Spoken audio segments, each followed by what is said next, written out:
함께 보실 말씀 요한계시록 13장 12절에서 15절 말씀을 한 목소리로 합독하겠습니다. 함께 있습니다. 시작. 그가 먼저 나온 짐승의 모든 권세를 그 앞에서 행하고 땅과 땅에 사는 자들을 처음 짐승에게 경배하게 하니 곧 죽게 되었던 상처가 나은지라 큰 이적을 행하되 심지어 사람들 앞에서 불이 하늘로부터 땅에 내려오게 하고 짐승 앞에서 받은 바 이적을 행함으로 땅에 사는 자들을 미혹하며 땅에 거하는 자들에게 이르기를 칼에 상하였다가 살아난 짐승을 위하여 우상을 만들라 하더라. 그가 권세를 받아 그 짐승의 우상에게 생기를 주어 그 짐승의 우상으로 말하게 하고 또 짐승의 우상에게 경배하지 아니하는 자는 몇이든지 다 죽이게 하더라. 아멘. 자, 인사합니다. 어딘 예수님? 네, 예수님의 은혜와 평강이 넘치시기를 축원합니다. 아멘. 자, 오늘 함께 이것이 요한계시록 13장 12절에서 15절 말씀 오늘 본문을 토대로 지난주에 이어서 자, 둘째 짐승의 역할이라는 제목으로 말씀하겠습니다. 둘째 짐승의 역할. 같이 한번 따라합니다. 둘째 짐승의 역할. 둘째 짐승은 거짓 선자를 말하고 있다. 첫째 짐승은 첫째 짐승은 제가 이제 교학이라는 표현을 계속 쓰는데요. 그렇게 보지 않으면 종말론의 해석이 안 된다. 그 정도로 명확하게 이야기하고 있다는 말씀을 드렸습니다. 그리고 이제 둘째 짐승은 그를 따르는 거짓 선자를 말하고 있다. 마지막 종말 이 시대에 그리고 7년 대환란이 시작될 때에 이 거짓 선자들 그러니까 황충으로 비유가 됐습니다. 메뚜기 때 이렇게 비유가 됩니다. 모든 살아있는 것들을 다 집어삼킵니다. 자, 마지막 때 이것들이 나타나서 영혼들을 먹어요. 영혼들을 갖다가 영혼을 죽이고 이런 일이 벌어지는데요. 자, 어떤 역할을 하게 되는지 지난주에 이어서 같이 한번 살펴보도록 하겠습니다. 자, 둘째 짐승의 역할 첫 번째는 교황 적그리스도를 대행한다 그랬습니다. 그 본어는 대행하고 두 번째는 교황 적그리스도에게 경배하게 한다. 짐승을 경배하게 만든다 그랬고요. 그다음 세 번째는 신비주의로 미혹한다 그랬습니다. 이적을 행합니다.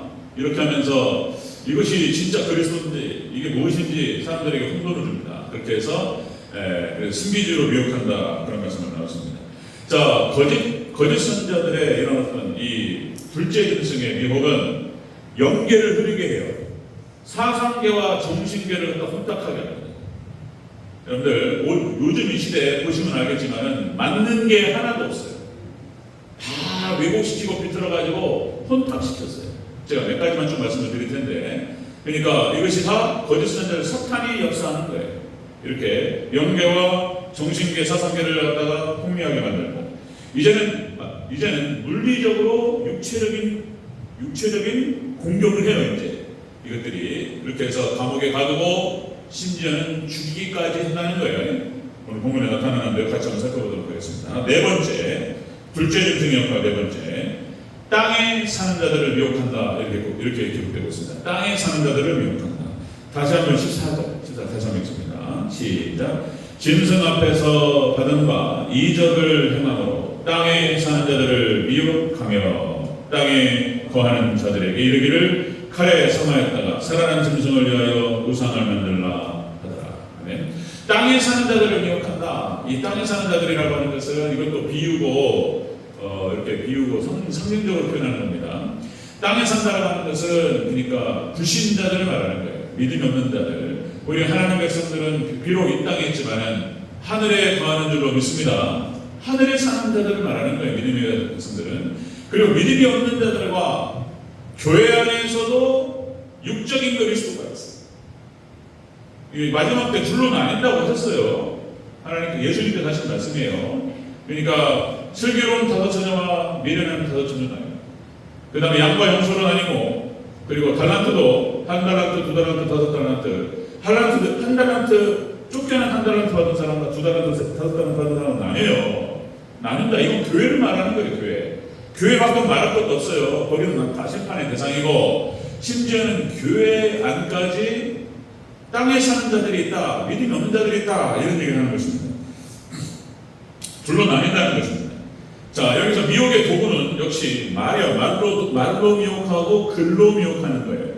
그리고 여러분들 나중에 행동으로 미혹합니다. 이적을 행하고 이것이 사실인지 진실인지 도저히 알 수 없게 만들어요. 이게 거짓 선자들이 하는 역할이에요. 자, 이렇게 해서 예수님께서 하셨던 말씀 다시 한번 마태복음 24장 4절. 마태복음 24장은 징조장이라고 해서 마지막 종말 때 일어날 일에 대해서 예수님이 하신 말씀이에요. 마지막 종말 때 이런 일이 벌어지면 인자가 문 앞에 있는 줄 알라 이렇게 말씀하셨던 거예요. 그리고 24장의 징조예요. 징조가 15가지가 넘게 나와요. 자, 그렇게 거기에서 예수님 말씀하시기를, 자, 예수님께서 대답하여 이르시되 너희가 사람의 미혹을 받지 않도록 주의하라. 자, 4절에서 말씀하시고 24절에서는 할 수 많으시면 택하신 자들도 미혹하리라 그랬습니다. 미혹하고 들어와요. 혼돈스럽습니다. 어떤 게 옳은지를 알 수 없는 시대. 자, 그래서 여러분들 역사는 반복된다 그랬습니다. 마지막 때 믿음을 보겠느냐 이렇게 말씀하셨어요. 예수님께서 하신 말씀. 마지막 때는 노아의 때와 같으리라 그랬어요.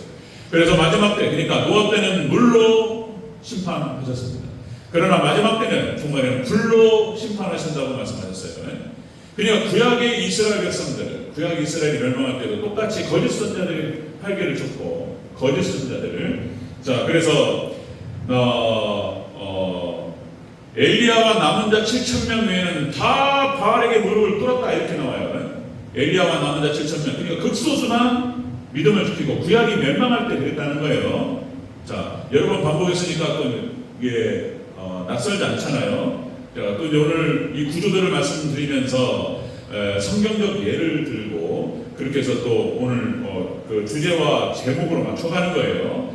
구약의 이스라엘이 멸망할 때 똑같은 일이 벌어졌어요. 당시에도 역시 진리가 사라져 버렸어요. 진리가 사라져서 믿음의 백성들은 다 지하로 들어가는 거예요. 자, 바알에게 무릎을 꿇지 않은 남은 자 7,000명 엘리야와 그 외에는 다 타락해 버렸어요. 자, 구약이 그래서 멸망합니다. 그리고 구약시대, 구약시대 멸망하고 신약시대도 똑같아요. 같은 시대. 예수님 당시에도 거짓 선자들이라고 말할 수밖에 없어요. 당시에 종교 권력자들, 대제사장, 바리새인, 사두개인, 서기관 다 타락해 버렸어요. 다 세속화돼가지고 물질을 추구하고 그렇게 해가지고 결국은 그렇게 해서 거짓 선자들 뒤에서 조종해가지고, 그죠? 그러니까 예수님이 십자가에 못 박아라 이렇게 뒤에서 주장하니까 그냥 잘 모르는 백성들은 외쳐버렸어요. 그냥 예수님은 십자가에 못 박아라 이렇게 해버리고 예수님 십자가에 못 박아버렸어요.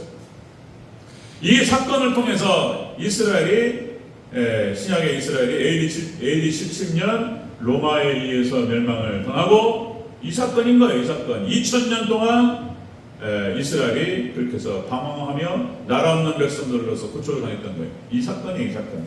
자, 마지막 때 똑같은 일이 벌어진다. 종말 때에도 구약 이스라엘 멸망하고 신약 유대인들이 예수님 당시에 멸망했던 것처럼, 그리고 종말 때도 똑같이 거짓 선지자들이 나타나고 이렇게 잘 모르는 성도들을 흔들어요. 이런 일이 벌어져요. 이렇게 해서 땅에 사는 자들을 미혹한다. 땅에 사는 자들. 자, 계시록 9장 3절 5째 나팔에 나옵니다. 황충이 이렇게 표현됩니다. 황충이 연기 가운데로부터 땅 위에 올라오매 그들이 땅에 있는 전갈의 권세를 받았다. 그래서 이 거짓 선지자들이 전갈의 권세를 갖고 물어요. 쏩니다. 죽습니다. 자, 여러분들 서두에 말씀드렸던 것처럼 지금 오늘 이 시대에 현재 맞는 분야가 없어요. 다 틀렸습니다. 지금 왜곡되고 비틀어지고 다 틀어졌어요. 이게 사단이 역사하는 거예요. 사단이 조장하는 거예요. 심지어는 교회까지도 가슴이 아픈 건데, 그러니까 여러분들 지금 이제 교회마저도 여러분들 또 마지막 때 라오디게아 교회 시대라고 그랬죠. 민주주의, 다원주의, 세속주의로 타락합니다. 교회가. 그래서 교회가 민주주의라고 하는 것이, 교회는 다시요 강조 말씀드리면 오직 하나님께서 주장하시고 하나님의 주권으로 말씀께서 역사하시는 교회인 줄로 믿습니다. 신본주의해야 된다는 거예요. 철저히. 신본주의 신앙. 근데 인본주의 신앙이 되버려요. 교회가 이렇게 되버려요. 자, 마지막 때 그렇게 됩니다. 교회가 왜곡됩니다. 다원주의화 돼요. 세상도 사랑하고 하나님도 사랑하고 타산의 물질도 사랑하고 그렇게 세속화됩니다. 마지막 때 교회가 타락하고요. 여러 번 말씀드렸지만 목사론도 무너져 버렸어요. 지금 그래서 예전에 참 이 목회자는 그렇죠. 우리 한국교회가 부흥할 때 모든 전 세계 부흥 상황에서 이 목회자는 목사님은 참 존귀한 존재였어요. 예, 하나님의 말씀을 전달하고 복음을 선포하고 그리고 하나님 백성들을 그죠? 천국으로 인도하고 축복으로 인도하는 사람들로서 그렇게 존경받고 사랑받고 이랬던 거예요. 지금은요 천덕꾸러기가 되어버렸습니다. 목사가. 지금 얼마 전에 지금 뉴스 보니까 뭡니까? 그러니까 최선병 사건에 대해서 지금 이제 우리 극동방송 우리 김정한 목사님 연세가요 지금 91세입니다. 아직도 설교하시고 우리 한국교회 어른이라고 말씀하시고 그다음에 순복음교회 여의도 순복음교회 이영훈 목사 지금 저기 최선병 특검에서 지금 뭡니까? 그 뭐라고 저거 뒤지고 들어가는 거? 압수수색이 들어가 버렸어요. 지금 그래서 아주 복잡해지는 상황인데 아무리 목사님들이라고 해서 잘못된 어떤 그런 일이 있으면 수사를 받아야 되죠. 그렇습니다. 근데 우리 한국교회 어르신들이 너무 잘하셨는데 너무 극으로 가버렸어요.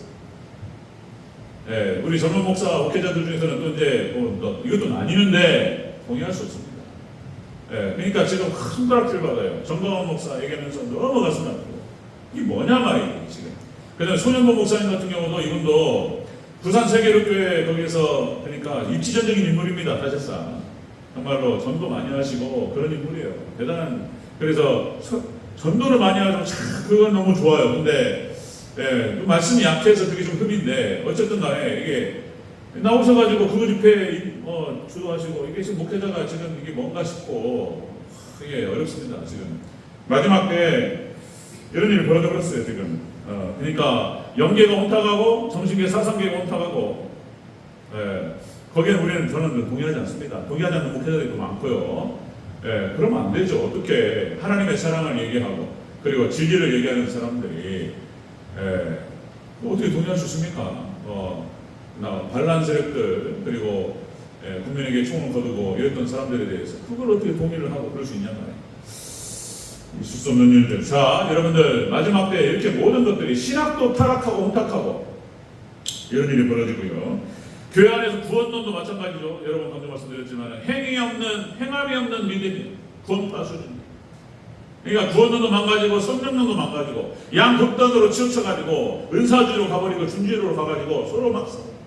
이 균형을 못 잡아요. 균형을. 마지막 때 그러니까 모든 분야가 엉망진창이 돼버려요. 그러니까 이게 사탄이 역사입니다.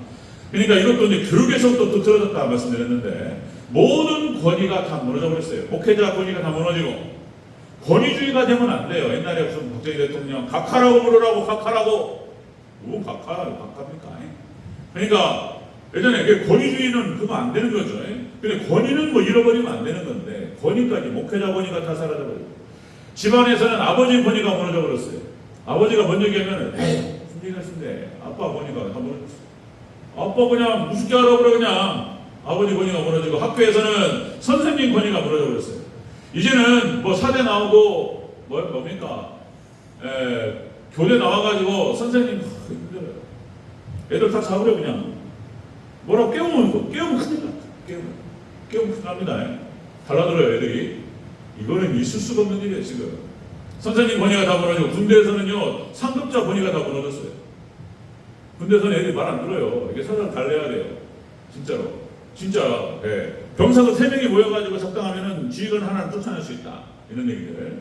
그런다는 거예요. 그러니까 모든 권위가 상실되고 이런 것들. 자, 교회론이 무너지고 설교론이 무너지고 모든 분야가 다 왜곡되고 다 지금 무너지는 시대입니다. 거짓 선지자들이 판을 치고 이렇게 해서 다 망가뜨려 버렸어요. 자, 그래서 여러분들 다른 거 없습니다. 그냥 예수님만 바라보고 말씀만 봐야 돼요. 아멘. 지금 안 그러면 지금 이게 무엇이 맞는가를 모르는 시대입니다. 자, 둘째 짐승의 역할은 바로 이런 겁니다. 불신자들과 그리고 육적인 신자들, 유사 그리스도인들 이쪽으로 이제 미혹하게 들어옵니다. 자, 다섯 번째 둘째 짐승의 역할 다섯 번째는 첫째 짐승의 우상, 첫째 짐승을 위한 우상을 만들어요. 우상을 이게 이제 둘째 짐승이 하는 역할이에요. 자, 다시 한번 읽겠습니다. 14절과 15절 다시 한번 읽습니다. 시작. 짐승 앞에서 받은 바 이적을 행함으로 땅에 거하는 자들을 미혹하며 땅에 거하는 자들에게 이르기를 칼에 상하였다가 살아난 짐승을 위하여 우상을 만들라 하더라. 그가 권세를 받아 그 짐승의 우상에게 생기를 주어 그 짐승의 우상으로 말하게 하고 또 짐승의 우상에게 경배하지 아니하는 자는 몇이든지 다 죽이게 하더라. 아멘. 자, 첫째 짐승을 위한 우상을 만든다. 그러니까 교황 적그리스도를 위한 우상을 만들게 된다. 칼에 상하였다가 죽게 된 짐승 이렇게 표현돼요. 그리고 13장 13절에서는 자 13장 3절에서 죽게 되었다가 상처가 나왔다. 이렇게 기록되는데 마지막 짐승 적그리스도가 어떤 일이 있었는지 이제 한번 죽으려다가 살아나는 사건이 일어난다는 거예요. 교황권이 심각한 타격을 받고 어려운 상황에 빠졌다. 자, 그러니까 이것이 무슨 사건인가에 대해서는 기록하지 않고 있습니다. 그러니까 무슨 사건인지 모르지만, 그러니까 한번 죽게 되었다가 살아났다는 거예요. 자, 그러면서 이것이 우상화, 십자가되기 시작합니다. 예수님 흉내내는 거예요, 이것도. 예수님께서 십자가상에 죽으셨다가 그렇게 해서 부활하시죠. 그러니까 이게 이제 부활의 어떤 그런 어떤 흉내를 내기 시작하면서 짐승이 그리고 우상화로 들어간다라고 하는 것입니다. 우상화로. 자, 그러니까 성경에 나타나는 모든 적그리스도 국가들이 다 우상화예요. 다. 애굽, 아수르, 바벨론, 메데바사, 헬라, 로마, 그죠? 자, 이렇게 그러니까 애굽의 바로도 자신을 신격화시켰습니다. 그러니까 자, 그렇게 해서 통치의 수단으로 삼는 거예요. 그러니까 뭐 피라미드를 만든다거나 그리고 스핑크스 이런 것들을 만든다거나 이것이 막강한 권력을 상징합니다. 이렇게 인원을 동원해가지고 이것들을 만들어낼 수 있는 무덤을 만드는데, 물론 그 피라미드에 대해서 이것이 무덤이었는지 뭐였는지 여러 가지 의견들이 있고 조사들 지금 완벽하게 이루어지진 않고 있지만, 그러니까 무덤 무슨 그게 그렇다는 거예요. 삼각형으로 해가지고 거기에 중간 꼭지점에서 이게 시선이 안 썩는다는 거예요. 야, 영생을 생각하면서 어쨌든 그 피라미드를 어떻게 만들었을까 미스터리입니다. 불가사예요.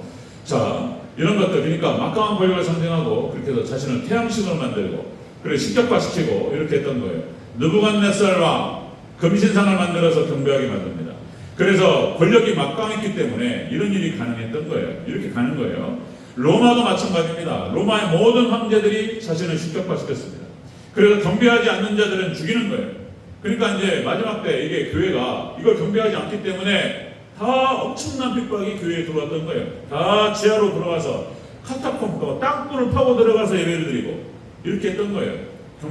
예수님의 하나님에는 섬기지 않았어요. 그리고 박해를 감수했습니다. 그러니까 자, 성경상에 나타나는 모든 적그리스도들과 적그리스도 국가들이 다 이렇게 자신을 신격화시키고 이렇게 진행했던 거예요. 우리나라도 일제 36년 동안에 신사참배를 시키는 거예요. 그러니까 이렇게 식민지를 갖다가 하나로 규합하고 그렇게 해서 통치 수단으로 만드는 거예요. 이렇게 신격화시킵니다.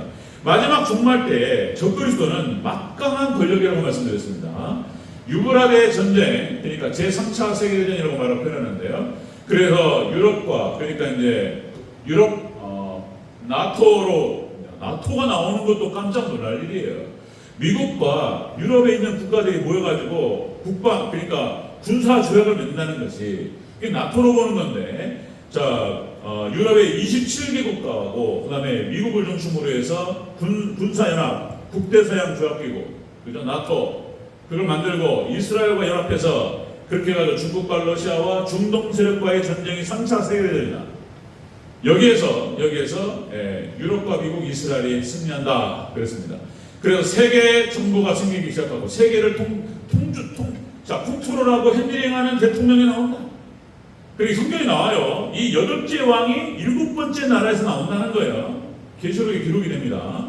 그러니까 이 대통령은 정치, 경제, 사회, 문화 그리고 군사까지 모든 걸 통솔하고 심지어는 종교계, 정신계, 영계까지도 다 통치하는 그런 막강한 권력을 상징하는 거예요. 그러니까 여기에 말을 안 들으면 이제는 지금 그쪽으로 다 가고 있어요. 마지막 7년 대관을 초점으로 해서 그쪽으로 다 모든 포커스가 맞춰지고 있어요. 그쪽으로. 앞으로 현금도 사라진다고 했죠. 현금 사라집니다. 그러니까 다 지금 카드 쓰고 있고 핸드폰에서 그냥 결제하잖아요. 그러니까 돈이라고 하는 것이 지금 숫자에 불과해요. 그냥 카드 인생이라는 표현을 쓰는데 월급 받으면 딱 들어왔다가 쫙 빠져나가잖아요. 저희도 한 25일로 잡았는데 25일로 딱 돌았다가 쫙 빠져요. 예. 뭐 그런 거. 이게 숫자. 그러니까 마지막 때는 이제 구체적으로 전 세계에 현금은 사라지게 되고, 그래서 이제 여러분들 인체에 신는다는 거잖아요. 인체. 그래서 손목이 됐든 이마가 됐든 여기에서 결제 수단을 신게 되고, 그리고 이제 이것으로 모든 걸 통제하게 되는데, 이거를 받지 않는 자는 이제 경제 활동할 수 없게 됩니다. 이런 일이 벌어진다. 이거를 지금으로부터 그러니까 거의 2000년 전에 하나님께서 지금 사도 요한이 이거를 기록했을 때 알고 기록했을까? 자기가 글을 쓰는데 이걸 알고 기록했을까? 근데 이 지금 기록한 이 말씀이 지금 오늘날 지금 현실로 드러나 버리는 거예요. 지금 손출되고 있습니다. 자, 이렇게 둘째 짐승의 역할은 이렇게 불신자와 육적 신자를 유혹하고, 그리고 교황적 그리스도를 위한 우상을 만듭니다. 우상을 만들어서 그렇게 섬기게 한다. 자, 그 다음에 마지막 6번째 보겠습니다. 6번째. 자, 그렇게 해서 6번째는 우상에게 경배하지 않는 자는 죽입니다. 죽인다. 이렇게 나와요. 죽인다. 다시 한번 읽겠습니다. 15절 시작. 그가 권세를 받아 그 짐승의 우상에게 생기를 주어 그 짐승의 우상으로 말하게 하고, 또 짐승의 우상에게 경배하지 아니하는 자는 며칠든지 다 죽이게 하더라. 그렇게 해서 그 짐승을 경배하지 않는 자는 죽입니다. 이제 엄청난 환난과 핍박들이 들어옵니다. 우리 기독교, 우리 믿음의 백성들은 절대로 용납할 수 없는 일이죠. 그러니까 10계명에서 1계명과 2계명을 정면으로 어기는 거예요. 우상을 숭배한다는 것은 있을 수 없는 일이죠. 자, 그래서 너는 나 외에 다른 신을 내게 있게 말지니라. 그리고 어떠한 형상이든지 만들지 말라. 이렇게 말씀하셨어요. 근데 우상을 만들어서 거기에다가 절을 하라, 경배하라, 이걸 따를 수가 없는 거예요. 그래서 다니엘과 세 친구도 거부하고 목숨 걸고 저항했던 거예요. 그리고 하나님께서 그들을 지켜주신 줄로 믿습니다. 마지막 때, 종말 때 똑같은 일이 벌어진다. 그래서 짐승에게 경배하게 해요. 그 우상. 자, 여러분들 신사참배 거부하다가 주기철 목사님 숨겨졌습니다. 이런 일이 벌어진다는 거예요. 마지막 종말 때 벌어진다. 지금 여러분들 캐톨릭은 완전히 교리가 어긋나 버렸어요. 그래서 그냥 이거는 이단을 넘어서 사이비 종교가 되어버렸어요. 지금 그러니까 하나님도 안 믿어요. 이게 캐톨릭으로 들어가서 다시 말씀드리면 뭐 예수님을 얘기하고 하지만은 깊이 들어가면 들어갈수록 구원받기가 어려워요. 캐톨릭 구조가 그렇게 되어 있습니다. 교리가 그렇고요. 내용이 없어요. 오랫동안 그려왔어요. 그래서 캐톨릭은 다른 게 아니고 분위기로 잡는 거예요. 막 그림을 크게 그리고 그 건물을 크게 짓고, 그리고 뭐 미사 해가지고 막 음악으로 쫙 해가지고 잡고, 그리고 내용은 미사를 드리는데 신부님들이 그냥 읽어요. 그냥 이렇게. 물론 어떤 또 신부님들은 설교 잘하는 분도 계시더라고요. 부분적으로. 기도문을 읽고 다 여기서 내려옵니다. 바티칸에서 내려온 기도문을 읽고 그냥 뭐 읽고 끝나요. 그냥. 이 말은 이거는 뭐 캐톨릭 다니는 또 성당 다니는 제 교회 동기가 또 이제 성당 다녀요. 욕을 하고 싶은데 제가 이건 내가 이거 안 되고, 그러니까 이제 결혼 조건이었다는 결혼 조건. 그래가지고 이제 그 친구 또 하는 말이 그래요. 목사님들이 교회는 재밌다는 거예요. 이렇게 목사님들이 뭐 농담도 했다가 뭐 재밌는 얘기 했다고 이렇게 얘기를 하는데 거기는 얘기가 없다는 거예요. 그냥 이렇게 쭉 읽고 끝 이런다는 거예요. 그러니까 편하죠. 어쨌든 내용이 없어요. 캐톨릭은 그렇게 그런 집단화 되고 있습니다. 자, 그러나 마지막 때 여러분들 하나님께서 우리 택하신 백성들을 철저히 보호하시고 지켜주실 것을 믿으시기를 주 여러분 축원합니다. 하나님 약속하셨어요. 자, 여러분들 계시록 14장 9절 10절에서 자, 이렇게 표현합니다. 마지막 때 그 짐승표요. 만일 누구든지 짐승과 그 우상에 경배하고 이마에나 손에 표를 받으면 그도 하나님의 진노의 포도주를 마시리니. 자, 심판의 대상이 된다는 거예요. 그 다음에 계시록 22장 15절 이렇게 표현하죠. 개들과 점술가들과 음행하는 자들과 살인자들과 우상 숭배자들과 및 거짓말을 좋아하며 지어내는 자는 다 성 밖에 있으리라 그랬습니다. 몇 가지 거론을 하는데 우상 숭배자는 구원받지 못한다. 자, 계시록 마지막 편에서 얘기합니다. 자, 그래서 여러분들 예수님께서도 수없이 말씀하셨습니다. 믿음의 길은 어렵습니다. 신앙과 믿음이라고 하는 것은 그렇습니다. 마지막 때 이것으로 하나님께서 시험하시고 검증하십니다. 마지막 종말 때. 다시요. 믿음이라고 하는 것, 신앙이라고 하는 것은 이런 거죠. 그러니까 예수님과 결혼하는 것이다. 예수님을 사랑하고 예수님을 나의 신랑으로, 나의 구주로, 왕으로 모셔드리는 것, 이것이 믿음이죠. 영접하는 것, 그렇게 해서 예수님과 결혼하는 것, 마지막에 예수님 다시 오실 때 혼인잔치에 들어가게 될 것입니다. 그리고 교회론을 얘기할 때도 구원론도 그런 것이고요. 교회론도 우리의 몸 대신 교회라는 표현을 쓴단 말이에요.